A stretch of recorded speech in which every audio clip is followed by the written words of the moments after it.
Michael Marcantonini back here for episode 6 of All Mic'd Up. I've got Dylan Beavers and Max Wagner joining me here on the broadcast. Guys, thanks for taking the time today. All right, thank you. Yeah, thanks for having us. So you guys have gotten a chance over the last year and a half to really get to know each other. You were drafted 9 picks apart last year. You played at 3 different levels in the minors last year. You're playing together here in Aberdeen this year. And not only that, you guys are roommates in Aberdeen. What's it been like for you guys getting to know each other and building a friendship on and off the field? Max, we'll start with you on this one. I mean, it's been awesome. Getting to know Dylan, get to know pretty much all the other guys. In our draft class, it's been really fun. It's especially having Dylan as my roommate. We spend a lot of time together here at the field and at our apartment.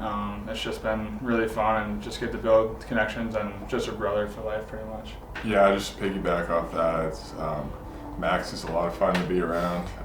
We keep it light, and I think we might have more fun off the field than we do on the field, but yeah, it's fun. So you guys aren't sick of each other yet? Living together, spending every day at the ballpark together? No, I'm not. I don't know about him. No. Yeah. So like on off days, are you guys hanging out together or you kind of do your own thing? Yeah, we hang out. Okay. We don't do much, but we hang out. What's some stuff that you guys like to do off the field? Me and him, we kind of like to fish. We fished a little bit down in spring training in Sarasota. And then just hanging out with some of the other guys, playing cards, stuff like that. Just kind of trying to relax, I guess, as best we can on that off day. Sometimes we'll check out the casino. Okay, all right. I like that. And win money. You in the green or the red? Usually. I'm living the green. Okay. I don't All lose right. much to the casino. I like that. Well, you guys are from very different areas of the country. Max, you're from Wisconsin, up north in the Midwest. Dylan, you're a Cali guy. Max, I want to start with you on this one. Not ideal baseball weather most of the year in Wisconsin. I mean, probably in April you guys are getting snow outs, wearing 9 layers, going out there and playing ball. So when you went to college at Clemson, was that a goal of yours to go south somewhere with warm weather and to get away from that cold? Yeah, it was definitely a goal. For me, was to go south just so I can play a little bit more baseball, like year-round, stuff like that. So I tried to, looking at schools when I was getting recruited, like, I'm probably not going to stay in the Midwest. I want to go somewhere south, and usually in the South, that's where better baseball is, so that's what happened. Dylan, you didn't really have that problem growing up in Central Cali by the coast, and you stayed in California to play college ball. You went up north to Cal Berkeley, so what took you up there? Just kind of the good balance between academics and athletics. I got the opportunity to play in a Power 5 conference and get a good education whenever I was there.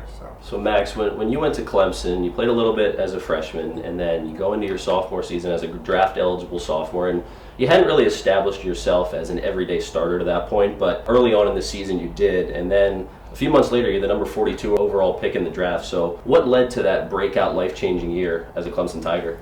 I think it was all mindset, approach-wise. After my freshman year, kind of just sat down with my dad and my advisor at the time and kind of got back to the basics on what got me to Clemson. Because I kind of went away from that my freshman year and went back to that and just tried to keep working hard and stuff like that. Didn't have the greatest fall, but then when springtime came around, pieces started to come together and it just worked out.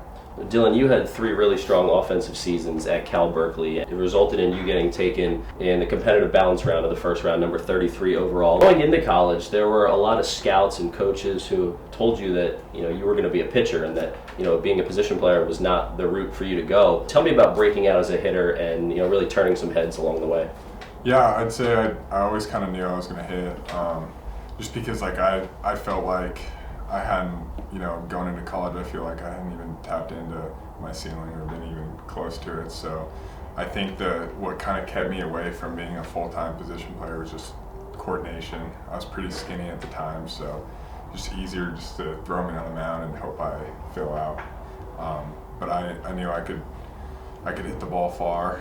I knew I could hit and I could run and throw. So I didn't want to limit my tools just to throwing the ball off the mound. So I just kind of all clicked. I developed, got stronger and faster, and all worked out. Let's say Berto needs an arm. Let's say it's a lot of guys are taxed in that bullpen. He needs a position player to go out there. Can you still do it? Get some outs? Oh yeah, easily. Yeah, hitting's hard. I have no doubt in my mind I could get through an inning, 1, 2, 3. Now, Max, you were a two-way player in high school as well. Yeah, I mean, my whole entire life I was a two-way guy. I actually got recruited to go to Clemson first to be a pitcher. And then, COVID happened and pretty much my pitching aspirations kind of went away. But I had a blast when I was out on the mound competing with my high school teammates. But even though hitting's really hard, I'd rather hit than pitch. Being two-way players growing up and even through high school, would you say that helps you going out there trying to face pro pitching? I would say just a little bit. I mean, it's when we're in high school, we're nothing like a pro pitcher. But just to maybe have that mentality of what a pitcher is thinking, maybe when you're up to bat or something like that. Maybe it's a 2-2 count or something like that, like thinking what they're going to throw. But now that we have analytics and stuff like that, we kind of have a little bit more of a mindset and knowing of what's going to be coming our way. What's your take on that, Dylan? For me, it just kind of helps me grasp that pitching also isn't as easy as it looks. So it helps me when I'm in the box not to give too much credit to the pitcher, which I think a lot of guys do when they're struggling. You feel like the guy on the mound's at the advantage, but being a pitcher at one point in my life, I know it's not easy to dot up pitches all over the zone, so kind of gives me a better perspective, I'd say. First full season of professional baseball, what would you say that you've learned about yourself and how you've grown as a player? I've learned a lot. Starting the year was a very slow start, and just keep grinding, keep going. It's a long season. I've really learned that just having fun with my teammates is what's gonna pretty much conquer anything else that's going on with baseball. Just getting to the field with these guys every single day, going through infield defense, BP, and then the game. Like if you're having fun, granted you care about how you're playing, but if you're having fun, it really doesn't matter. And so that's something I've kind of taken away a little bit, is just trying to have a little bit more fun and be a little bit more loose, and just go out there and compete and have fun. Not really care about the results as much as you do, and don't put so much pressure on yourself, is what I've learned about myself, is playing a little bit more free. How about you, Dylan, with on the topic of clearing your head and having the right mindset and just making adjustments as a professional?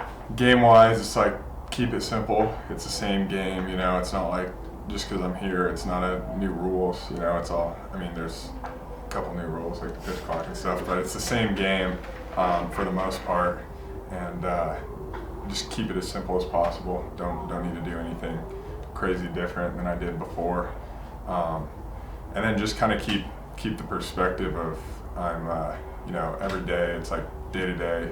You aren't going to get perfect results. You're kind of in it for the long run, so chances are I'm not going to be a big leaguer tomorrow. Yeah. So just chipping away, trying to get better every day, and I'll look up in a couple of years and it'll all work out. So one of the things that I've talked to a lot of guys about this season is personal branding as a professional athlete. It's so big. It's even, it's big as a college athlete nowadays with NIL and all that, but especially as a professional. Now, Max, you have the Max Wagner brand. It's something to get your name out there, but it's also a way for you to give back, and it's something that you started with your sister. So tell me a little bit about that. Yeah, the Max Wagner brand, my family and I started it right after I was drafted, and the main reason is just to give back to the Green Bay community where I'm from, just because Green Bay has shaped me in so many ways. And there has been some events in my life where I like to give back to try and help, like cancer research and stuff like that, just to try and help people overcome those difficulties in life. And so it's just selling clothing, merchandise, stuff like that, to really whoever, and then the proceeds, or a percentage of the proceeds, will go to the charity that we have selected for that certain sale or something like that. So it's been a lot of fun. My sister has done a lot with it. She's been a big help with everything, and yeah, it's just mainly giving back, and really, my name being out there is cool and all, but really my main goal for it is just to give back to the people. I love that, man. That's so awesome, and shout out to the sis as well for all the work she puts in on it. So Dylan, how have you been able to get your name and brand out there as a professional athlete, and even give back to your community? In the off season, I like to go and help with the hitting instructor I grew up with. I like to help out those younger kids, kind of improve, teach them stuff that I've learned through my years, going through the whole baseball circuit and everything. Kind of just give confidence to mainly the quieter kids who don't have a lot of confidence. It's like, that's where I was one day. A few years back, it's like a lot more reserves. You kind of doubt your abilities. So just working with those kids back at home, it's like, tell them that you got a chance, stick with it, you put the work in, it's all gonna kind of work out for you. All right, so let's wrap up this interview with some fun, guys. Let's go to a little rapid round talking about your teammates. Now, you guys are roommates, so feel free to say each other for these answers. 5 questions here. Number 1, you got to go on a cross-country road trip with one teammate. Who are you taking? I mean, that's a long time in the car. Who are you going with? I would say Wags, because we drove up here from spring training, so right. He's a pretty good road dog. How about you? I would say the same exact thing. We, like you said, came from Sarasota to here. We spent one night in a hotel together in South Carolina. Like, we've been through it, and I'm sure there might be one day where we have to go from Maryland to California or something like that. Love it, love it. All right, question number 2, best dressed teammate. I'm going to say Baloney. Okay, Isaac Baloney. He always comes in with the flow. I was going to go Baloney or Dele. Yeah, Dele. They're really good at coordinating colors on their outfits. So. All right, what teammate eats the most? Like, who's always got to play food? Lions. Yeah, I would say Lions. I'm also going to go with Creed. Okay. Creed. All right. Okay, good stuff. All right, loudest teammate in the clubhouse or the dugout? I mean, sometimes I would say myself, but there's nobody else that kind of like sticks out there. We kind of all are just like noisy, like joking around, stuff like that. So if I would say myself, I would say everyone. Yeah, I think a lot of guys are out there on our team for sure. No one's super reserved, Okay. but I think Lions maybe. Okay. He gets ratty sometimes. All right, good enough answer for me. All right, last one here. So when I did episode 3 of All Mic'd Up with Jackson Holiday, I asked him, name one person in your life who you can always count on to make you laugh. He could have said anybody, and of all people, he says Dylan Beavers. So I'm going to ask you guys the same thing. Dylan, we'll start with you. Who are you going with? Probably Wags. All right. Wags makes me laugh. Wags, who you got? I'm going to go, I got 2 here. I'm going to go with Dylan Beavers or Lions. Okay. All right. Lions, he's a character. Jake Lyon's a common answer here. Yes. Yeah. All right, well, before we wrap up episode 6 of All Mic'd Up, you guys picked a great time to come on the show. So, as of the filming of episode 6 here, my mom was just in town, and anytime my mom comes into town, she's bringing me some food, some homemade food. We got some homemade cookie bars here. I'm going to let you guys try one of these on air for the interview. Grab a cookie bar, chocolate chips and white chocolate chips. Let me know what y'all think. I'm going to grab one too, because, why not? I mean, I know what they taste like, but can't beat cookies. it. Oh, yeah. You know? Mm-hmm. Give me a rating 1 to 10. 10. All right, I love that. I'm going to do it like the Dave Portnoy. I'm going to give it a 9.9 because you can never have a whole number. It's the best one I've ever had. This is You ready? Okay, This I love is that. Oh, I agree with Dylan here. I'm going perfect 10. All right, Mom, shout out to you for the homemade cookie bars. That'll you. do it for episode 6 of All Mic'd Up. Got Max Wagner and Dylan Beavers. Thanks for taking the time, guys. Thank you. Thanks. It's a wrap. 3-2 from Marcano. Wagner blasts one. Deep left field. Forget about it. Fire me up, Max Wagner. Over the visitors' clubhouse. And on one swing, the IronBirds take the lead. That ball was absolutely crushed. 1-2 pitch to Beavers. Swings and sends one to left center field. That's down. Ben Cosme is in. Here comes Holiday. It's a walk-off, 2-run single for Dylan Beavers. And the Birds walk it off for the 3rd time this series.